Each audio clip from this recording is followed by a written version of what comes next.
Death Stranding was the strangest, most intriguing, and far away most talked about game revealed at E3 2016. Naked Norman Reedus stands on a beach, knee-deep in dead marine life, one handcuff chained to his wrist.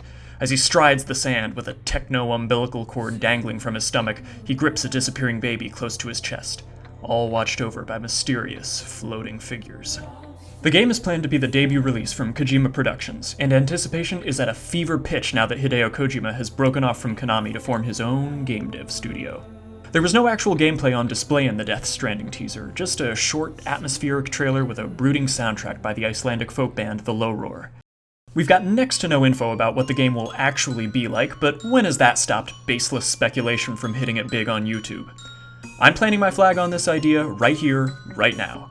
Hideo Kojima and Junji Ito are still working together, and Ito is involved in Death Stranding. How can I make that claim? Simple. The death stench from Ito's hella famous manga, Gyo, has washed up on the shores of Death Stranding. Now we know that Ito and Kojima worked together on Silent Hills before it was cancelled. Hey, I did a video on that. After Silent Hills, the two supposedly went their separate ways, and there's no official proof yet that Ito is involved in Death Stranding. But after seeing how the game's teaser features sea life washed up on a beach with biomechanical umbilical cords coming out of their stomachs, it's impossible to deny that the game is at the very least influenced by one of Ito's most famous comics. Without spoiling too much, this imagery is identical to the opening third of Junji Ito's Gyo. Now, the allusions to Gyo in Death Stranding are direct and even a little bit heavy-handed.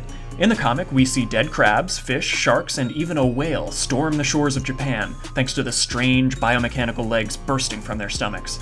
As a literal sea of decay washes up on the beaches of Japan, the titular creeping death stench comes with them, bringing wreck and ruin to the island nation. As a side note, Viz Media recently released an extremely handsome hardcover version of Gyo. If you're a horror fan, you won't regret the purchase. Link in the description. See, the stranding in Death Stranding partly references a well-known phenomenon in ocean biology, where sea mammals like dolphins and whales will strand themselves on land, suffocate, and die. No one has ever been able to determine exactly why this anomaly happens, but it occurs most often with toothed marine mammals like the sperm whale. And this is the same phenomenon at work in Junji Ito's Gyo, only in reverse. Instead of live animals washing up on the shore and dying, dead animals wash up on shore and reanimate, bringing the curse of undeath with them. When I see these images of dead marine life blanketing a beach in Death Stranding, I see the surrealist pen of the horror mastermind behind Gyo. Junji Ito's art inspires this lurking sense of unease and dread, like you're wandering through a hallucination, unsure whether you're still asleep or whether the horror you're seeing is all too real. He is a true master of his craft. The nightmare he helped create with Silent Hills may not be over. Maybe we're not even awake yet. Don't touch that dial now, we're just getting started.